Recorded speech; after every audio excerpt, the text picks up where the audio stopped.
Welcome to the Transforming Society podcast. My name's Jess Miles, and today I'm speaking to Leigh Turner. Leigh is a former British ambassador who led posts in Ukraine, Turkey, and Austria. His new book, Lessons in Diplomacy, offers astute reflections on Brexit, Russia's war with Ukraine, and the chaos of modern politics. He sheds new light on the intricacies of modern statecraft, including what we can all learn from a good diplomat or ambassador, covering a variety of topics, including dealing with crises, democracy, colonialism, and getting to know the countries you're working in. The life of a diplomat may seem far-flung and unrelatable, but it's not all cocktails and canapes. There are useful lessons in this book for social justice and social science, which we will talk more about here today. Welcome, Leigh. Yeah, hi, Jess. It's great to be here with you. Thank you so much for giving us some time to record this with me today. The book's fantastic. It's really accessible. There's lots and lots in it, and we won't be able to cover everything today, but we will do our best. So let's start. The book is you. You're absolutely fascinating. So let's start with you telling us a bit about yourself, how you became a diplomat, and why you wanted to write the book. Great. Well, look, how did I become a diplomat? One of the key messages of the book is anybody can be a diplomat. You know, I've got pictures in there, and which are in your photo gallery, showing me as a teenager. And when I give talks, I often say, if this guy can become a diplomat, anybody can become a diplomat. And we'll add a link to the photo gallery and the show notes of this. I mean, as a child, as a young man, I was fascinated by the big wide world, and I thought becoming a diplomat would offer an unparalleled opportunity to get under the skin of different countries. So I applied, but I didn't get in. I actually joined the departments of the environment and transport, which turned out, by the way, to be some of the most interesting jobs I ever did. I talk about that in the book. But I was in their headquarters at number 2 Marsham Street, a building which has since been demolished, with 3 huge towers built in the 60s.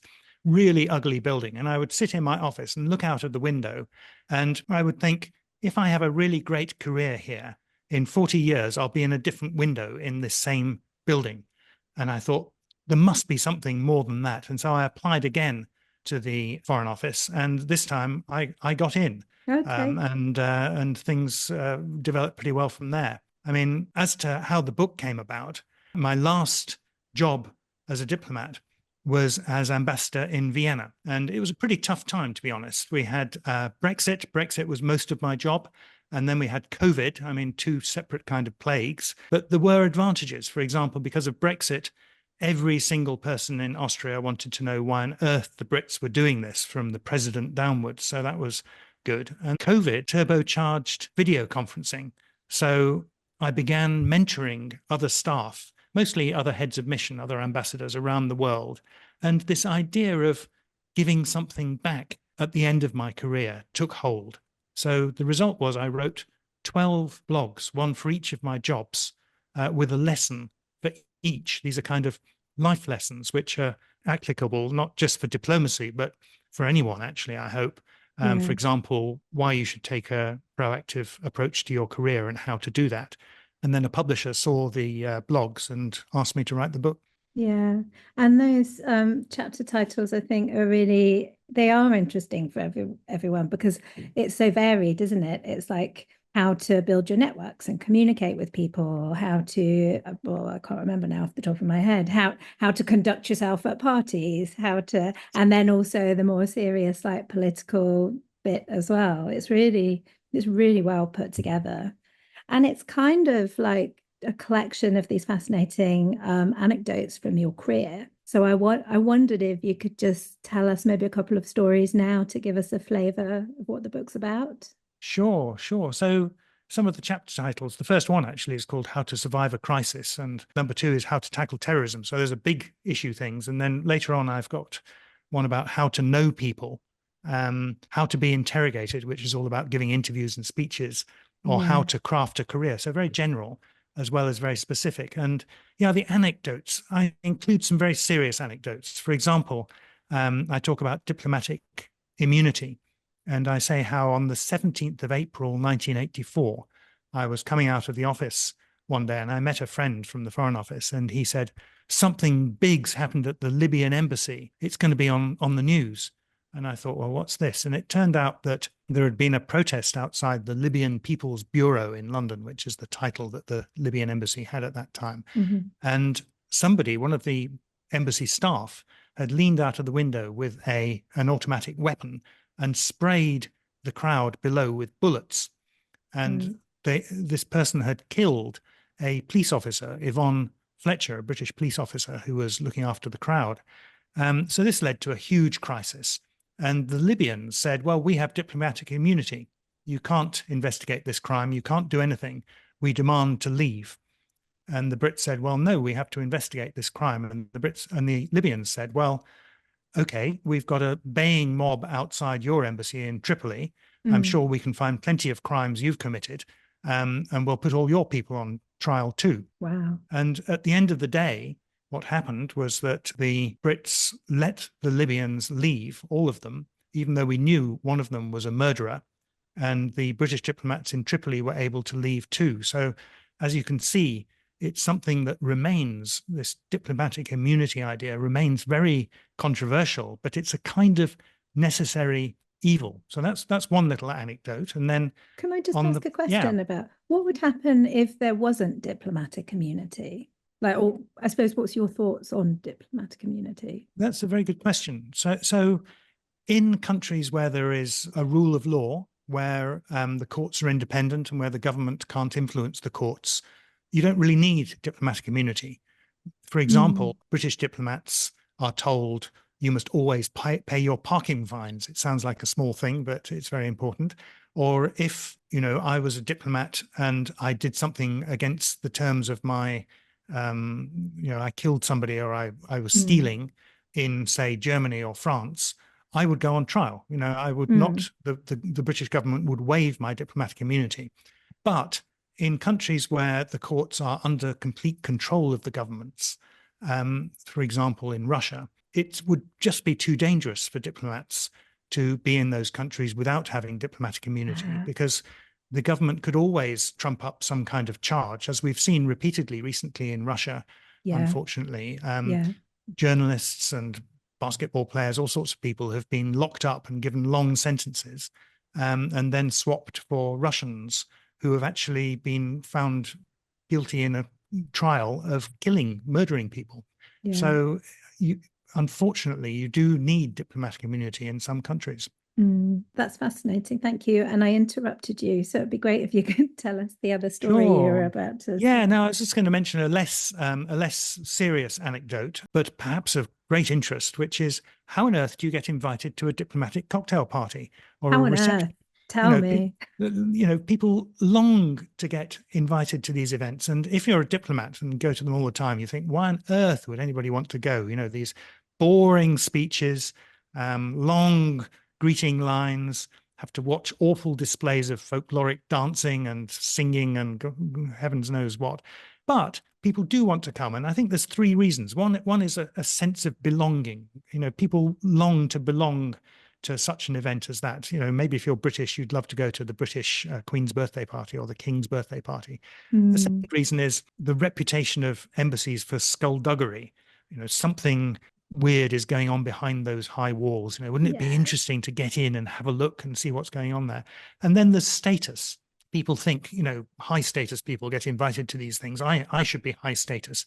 I'd love to get invited. So as ambassador, I would often be faced with people who were literally in tears because they hadn't been invited. They wanted to be invited. They begged to be invited, and it's quite difficult. But there are ways that you can get invited, and to find that out, you'll have to read the book. Oh, actually, I've read the book. So see you at a party soon, Leigh. Is there skullduggery in the background? Well, I've actually got a little section about espionage, and obviously there's a limited amount I can say about it because of the Official Secrets Act. But, there are many different ways that people gather information about other countries. Most of them are legal, decent, honest, and truthful. And sometimes we try very hard to find out information that other countries don't want us to find out. So it's a mixture of things going on, isn't it? So, as well as aspiring ambassadors, Who did you write the book for? What do you want the readers to take from it? And maybe thinking of that skullduggery thing, does it challenge preconceptions we might have about diplomacy? I hope it challenges preconceptions. It's designed to be a fun read. As I say, it's designed to show that diplomats are just people like anybody else, but at the same time that it's a really interesting career. And I think it's aimed at two distinct groups. The first group is anyone who's interested in foreign policy and how the world works. I have, for example, a section on why on earth do countries intervene in some conflicts, let's say in Somalia or in Iraq, but not in other conflicts like, say, Rwanda or Burma and the Rohingya? And these are really interesting questions. And so it's a frank, often, I hope, funny account of how diplomacy really is and how it works. So I hope it will be very interesting to diplomats or wannabe diplomats, to reporters, to academics, to students, anybody who's interested in international affairs. So that's one group. And then the other group, really, I think that the lessons of diplomacy do apply to much of life more generally. For example, I have 3 top tips for diplomats. One of them is be expert in whatever you do. Really get into that subject and make sure you are the top expert on that subject. A second one is take an interest in people. People really are the key to getting anything done in diplomacy and indeed in any other job. And then the third top tip for diplomats is be long-term. Don't decide everything instantly, no matter how tempting that is. Try and take a breath, pause, think about things before you make a decision. So many of these top tips or these lessons apply to a lot of careers. Similarly, my top tips for ambassadors, I won't go through them here, but they're in the book. They are true of many leadership positions.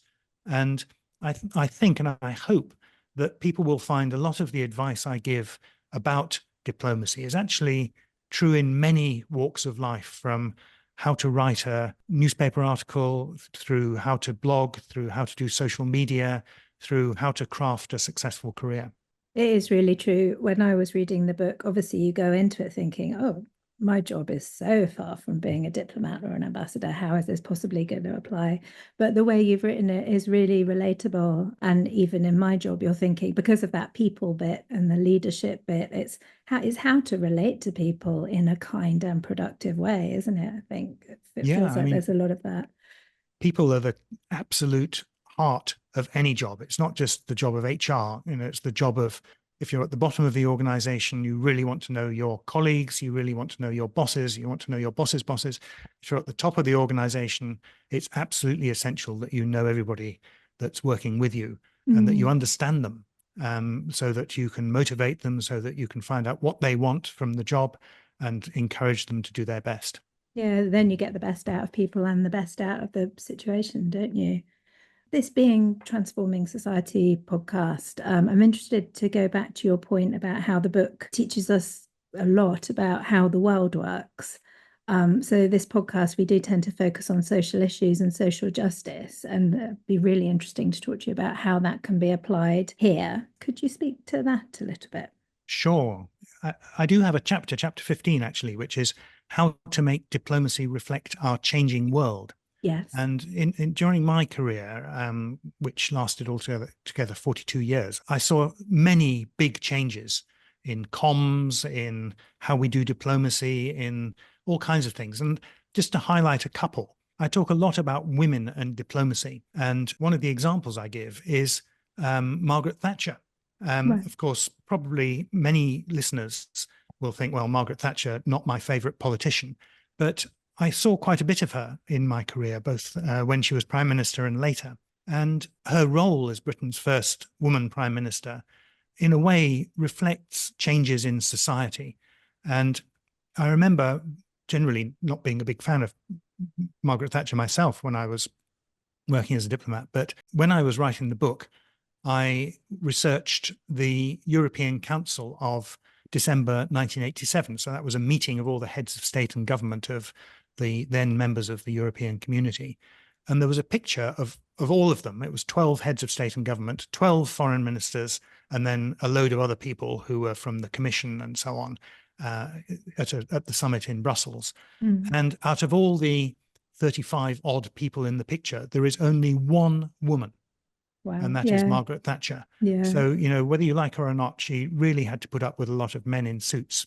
Yeah. And then I look at how that has affected the Foreign Office. And back in the day, until 1972, any woman in the Foreign Office who was a diplomat or just working in the Foreign Office who got married had to resign. Imagine that, 1972. It's not even that long ago, is it? It really isn't. Yeah, I was born in 1977, so it's 5 years. Yeah, absolutely. And then it took a couple of years after that. We had the first ambassador who was a woman, and then numbers climbed very slowly. By 2012, there were 38 out of something like 160 female heads of mission.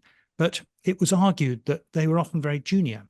So in 2018, taking an idea from Mary Beard, the professor of classics at Oxford, they instituted something called the Mirror Challenge inside the Foreign Office. This is brilliant. I remember this from the book. What it was they took the 26 top jobs in the Foreign Office, and they said, has a woman done any of these jobs yet?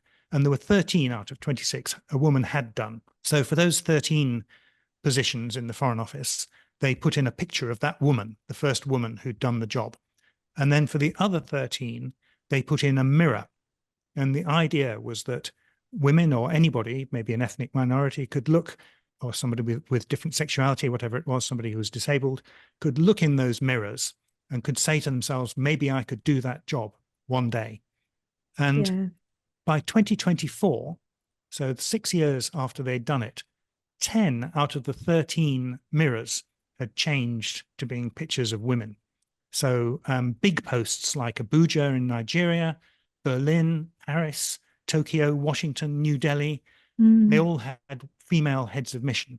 So a huge change. And the lesson there is that if you really want to, you can change things. And initiatives like that mirror wall can make a difference just by slightly changing the rules. Yeah, that's a really interesting way of doing it as well. I hadn't really heard of anything like that before in terms of ways of making change. Yes, no, it's very interesting. I mean, another example I give is how the world is changing, and that's changing diplomacy. So if you look back to 1945 and the setting up of the United Nations, there were 5 permanent members of the Security Council. They were basically the countries that had or might soon acquire nuclear weapons. So it was the Soviet Union, the United States, China, the United Kingdom, and France. And back after the Second World War, those countries had outsized influence on the world. There weren't all that many countries that had big economies, that could operate armed forces around the world, and so on. Now, as time has gone on, economic wealth and prosperity and the ability to influence things around the world has spread enormously. There's a great book, I recommend it in Lessons in Diplomacy, called Factfulness by a Swedish statistician called Hans Rosling, who says in the 1960s, it made sense to talk about the so-called developing world.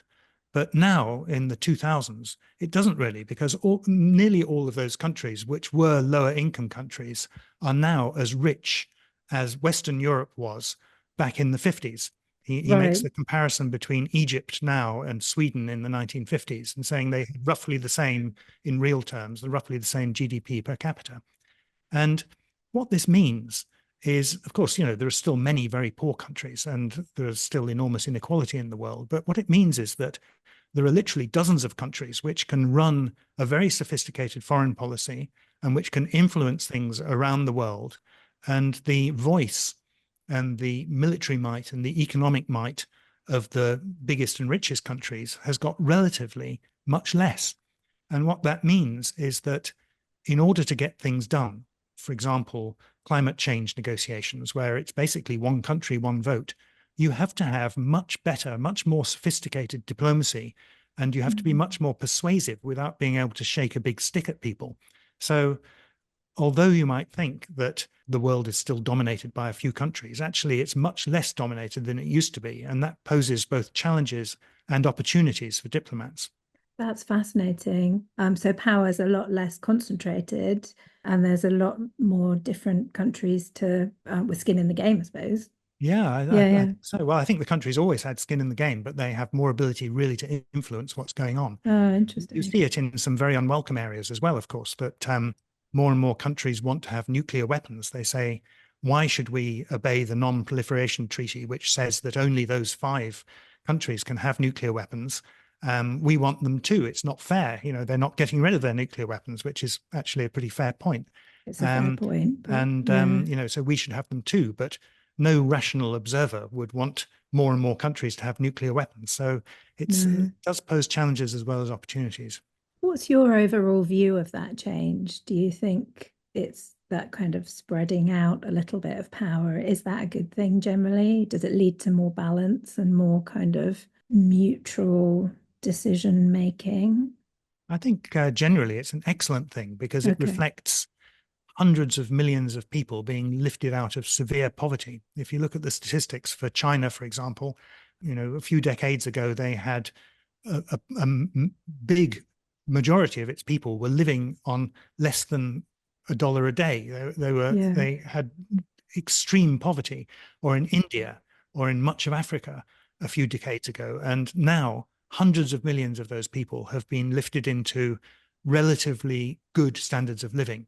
Yeah. Of course, there are still plenty living in absolute poverty, but far, far fewer than it was. So that's a good thing. But Yeah. it does mean, and one can argue, it's almost a political point, whether it's a good thing or a bad thing, that it makes the world much more complicated to run. And no one little group of countries can really determine things in the way that was possible 40 or 50 or 60 years ago. Yeah. Which again then changes the role of the diplomat, I suppose, too. I have a question about that later, actually. But first, we're speaking now. It's just a week after there were these awful riots and far right attacks on immigrants in the UK. So I wanted to ask you about being such a polarized society and what can diplomacy teach us about overcoming this fear of the other, which I think underpins a lot of this stuff. And like, what can it teach us about ways of understanding people better in light of things like the riots in the UK last week? Diplomacy certainly can help us understand and tackle some of these issues, I think. I mean, these really shocking disturbances that we've all seen, awful videos of confrontations on the streets of British cities, and they do reflect quite a few global changes. For example, technology that allows ideas to spread very quickly, unchecked in many ways, through to a sense of disempowerment as the world grows more interconnected and people from many different communities find it more challenging to integrate, or they find other communities more threatening to them because they pick up maybe completely wrong information, or maybe in some cases, there may be justifications for being worried about other communities and so on. So what can diplomacy tell us about this? And as an example of the relevancy, I've talked about the United Nations, where there's 193 member states in the United Nations. So to agree anything, you have to have a thorough understanding of the point of view of the other side, of dozens or sometimes even hundreds of countries. Many of those countries may have fundamentally different opinions from you, and the diplomats you're dealing with may be, they may hate you, or they may just disapprove of you or disagree with you. But the best diplomats in multilateral work, which means diplomacy dealing with more than one other country, Okay. like the European Union or the United Nations or whatever organization, the best diplomats build load-bearing relationships through personal contacts, building up common ground and understanding on the toughest issues. If I was in Vienna, I had to be in touch with the Russians and the Chinese, the Iranians, the Israelis, the Americans, everybody, no matter what their opinions on the issues we were dealing with might be. And I had to know those people. And they, in turn, with a few unfortunate exceptions, were mostly very professional. They knew that they needed to build up a relationship with me too. And, so a lot of contact building work went on to try and understand the other side. And this doesn't just happen. You have to work at it. And I think one can argue the same is true for societies as a whole. It's isolation that breeds prejudice and stereotypes. I was very struck watching some of the rioters being interviewed later about their hatred of minority groups. And there was an interview with one of them who was asked, well, look, you've traveled from your town, somewhere in the south of England, all the way to Liverpool to protest against minorities there. But don't you have those minorities in your town? And the guy said, yeah, well, sure we do. And the interviewer said, well, do you not find them a problem in your town? And the guy said, well, no, they're fine in my town. And Wow. and the point was that when you've got contact with people, you understand them much better. It's, as you say, that other, the people that you haven't met. You can apply it to debates on almost any issue. You know, if you've never met a person of a different ethnicity or a different sexuality or whatever it is, you tend to think, you know, what are they like? You know, would I get on with them? Whereas as soon as you've met them, in many cases, not every case, obviously, but usually you'll find actually they're fine. You know, they're not so different from me after all. So the work of diplomacy is, it sounds like it is then building those small individual personal relationships as a starting point, and then kind of the understanding spreads out from there. Sure. I mean, it's partly, as I was saying, being expert and really going into what the concerns of those particular communities or those particular countries might be. And it is a lot of individual contacts. I remember when I was in Vienna working on the United Nations, sometimes we would have a crisis on some new initiative that was coming. And I had a number of people in my team. I remember one woman member of my team, we had this crisis and she said, okay, I'll look into this. And in the next 4 or 5 hours, she phoned 30 or 40 different diplomats from different countries and tried to get their support for the UK position, tried to understand what was motivating them. Okay. And she wasn't cold calling them. She knew them all already. Similarly, I remember I once had a point I had to get across to my Indian colleague in Vienna, and I went to call on him. I went to the Indian permanent representative, their United Nations office, and I met the ambassador there, and we talked about the issue. As it happened, I couldn't win him over. I can't remember what the issue was, Okay. but I already knew him. You know, Yeah. I'd met him many times. We'd been out for a meal together. I'd chatted to him on numerous occasions. There's the famous cup of coffee at the UN canteen, which people do all the time. Yeah. And it's about building relationships and understanding. One thing I think will really resonate with our listeners is your advice on staying grounded and calm when it feels like the world is going to hell in a handcart, is the phrase you use in the book. Could you talk us through this? Yeah, sure. Diplomacy does have a lot of crises. There's always a risk of a bomb going off. Your own mission could come under attack, or you could have a big consular crisis where a plane has crashed or a bus has crashed, or during COVID, we had all sorts of problems with Brits who were stranded in Austria and couldn't get home. There are just constant crises. And there's a lot of practical advice in the book. As I mentioned earlier, one of the chapters is called How to Survive a Crisis. And I think there's 3 key points about this. The first is that when you're dealing with crises, training and muscle memory make a huge difference. If you've practiced and trained for what to do when X or Y happens. For example, we did training on what to do if a lone shooter gets inside the embassy. What are you going to do to try and reduce the harm? Or what are you going to do if, as I said, if a bomb goes off? If you've done that training and you know your role in a crisis, for example, in an embassy, you often have a crisis team that everybody has a different role. They know what they're going to do. They've practiced it. So for example, I say in the book, when I was coming back from a weekend away and my colleague phoned me from Ankara to tell me a big bomb had gone off in the center of Ankara. He was obviously very shaken by the experience. What should they do? And I knew what we had to do. I was chargé d'affaires, so I was the acting ambassador at the time. I knew what we had to do. I said, call together these people. We'll have a meeting in an hour from now to discuss what to do. And we were all ready for it. So that's one thing, training. Yeah. And another thing I've mentioned already is summed up by a quote from a master French diplomat called Talleyrand, who addressed young French diplomats. And he said, pas trop de zèle. So not too much zeal or not too much enthusiasm. And the point he was making was, you're all full of the urge to do stuff, but sometimes you've got to take your time and do nothing. This is really a difficult lesson in this time we're in now with social media, and everything demands an instant response. And sometimes that means you don't get the best response. You go off half cocked, or as the Germans say, you go off in your trousers.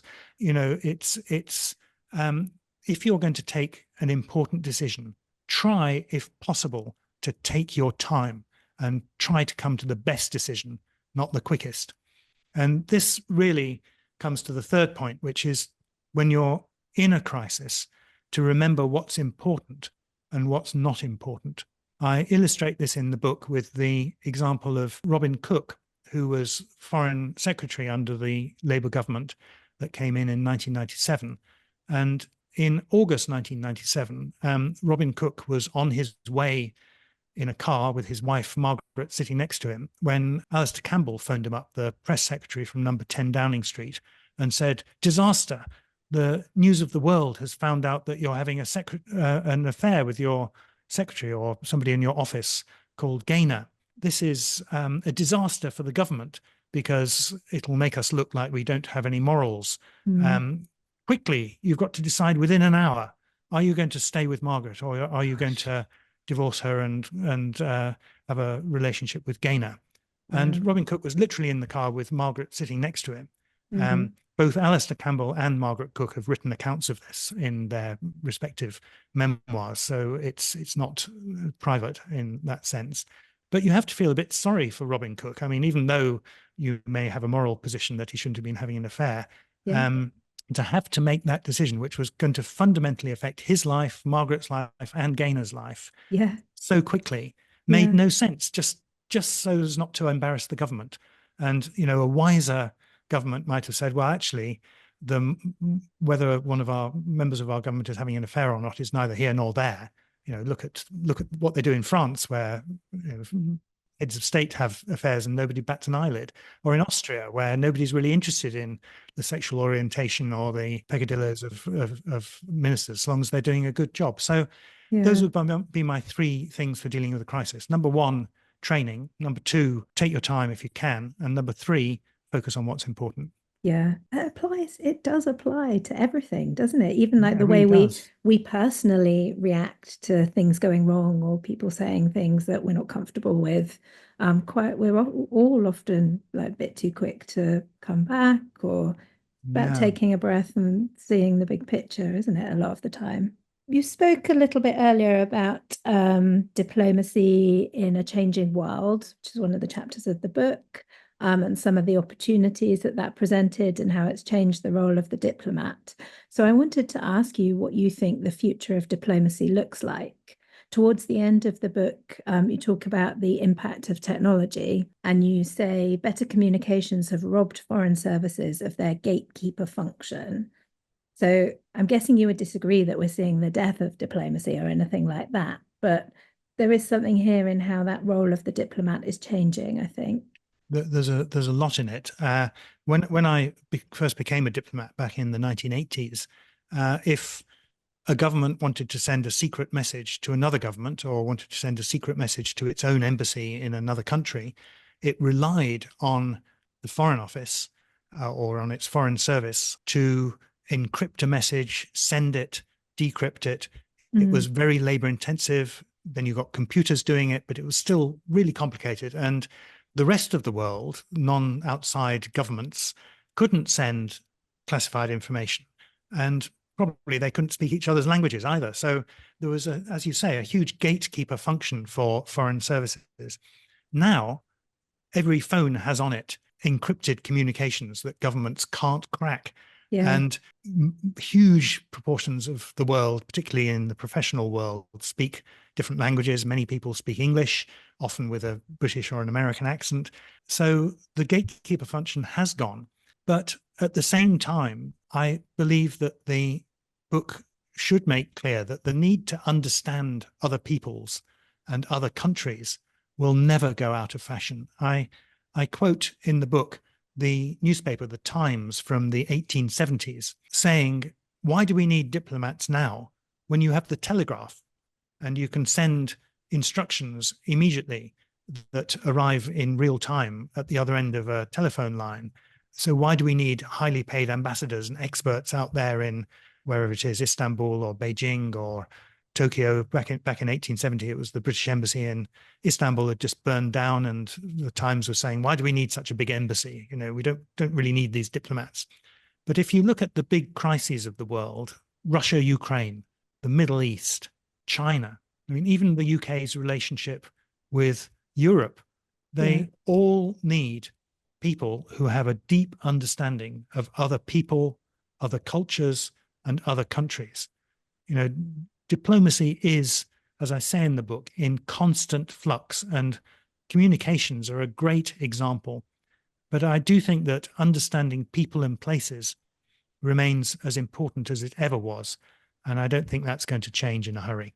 Perhaps it becomes more important as well when you've got this information flying all over the place. It's a bit like we were talking about with the riots, isn't it? There is an increasing lack of people speaking before they understand another country, or people in another country. So maybe the role of the diplomat somehow becomes more important as a balance and a measure to that, and an example of the kind of communication that works well and is progressive. Yes, I think that's very true. And we often see it in individuals or even countries making decisions too quickly, without thinking about the consequences. One example is, which I talk about, terrorism in the book. And I say, I don't think terrorism is ever going to be cured or defeated, because it's just an intrinsic expression of people wanting to change things, and not necessarily for the better. But I say that when a terrorist attack happens, it's often not the best idea for governments to respond immediately. There's a famous book called A Savage War of Peace about the Algerian Civil War in the 1950s, which goes into this in some detail. And very often what the terrorist is trying to do is to get a government to react so strongly that it oppresses people, and that in turn breeds more support for the terrorists. So, the governments have to be very careful about this sort of thing. And I think it applies in a host of fields, that sometimes it's best to take your time a bit before you decide and get the best possible information you can before you take action. Yeah, which goes back to your 3 lessons, doesn't it? I have one more question, which is, what are your plans for the future? Now this book is done, and I know you've got lots of speaking engagements and things to do with the book, but what would you like to do next? Well, I can't wait for the launch of Lessons in Diplomacy. It's very exciting. I have, as you say, got a number of events lined up. If anybody else would like me to come and talk to them about the book, I'm open to offers. So I'm hoping people will love the book, and I'm bracing myself for the fact that some people will probably hate it and criticize it. That's just inevitable. But hopefully not too much, but yeah. The great testimonials we've got from everybody, from Jane Goodall to Roger Glover from Deep Purple, to Matthew Paris, to all kinds of diplomats and international experts, they're very encouraging. So so I hope it'll go well. And then I do write other books. I've written a series of novels, including thrillers and some comedies. You have, haven't you? And so I'm hoping that if people like Lessons in Diplomacy, they might like them too. It's crime. You write a lot of crime fiction. That's right, I do. Yes, indeed. Well, mostly international, international thrillers. Okay.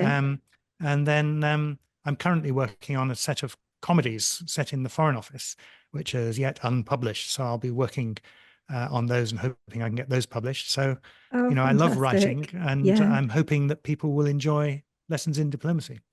Well, I've read it, and I can say it's beautifully written. It's very, very engaging and very, very easy to read. And you are kind of swept along into this world. And it's a real mixture of very, very funny stories, and then going into some quite difficult places as well. But you have written it incredibly well. I might read one of your crime novels now. You're very welcome. Which one would you recommend? Well, Blood Summit, which is set in Berlin, around terrorists seizing a summit of world leaders. That's my bestseller. Cool. So you could start with that one. I'll check it out. Thank you so much, Leigh. It's been a genuine pleasure. Leigh's book, Lessons in Diplomacy, is published by Policy Press. You can find out more on our website at policy.bristoluniversitypress.co.uk, and you can get 25% off all our books by signing up to our mailing list. So thank you for listening. If you've enjoyed this episode, please follow us wherever you get your podcasts. And thank you again, Leigh. It's been really, really lovely to talk to you. Thank you very much, Jess, for having me today. Thank you.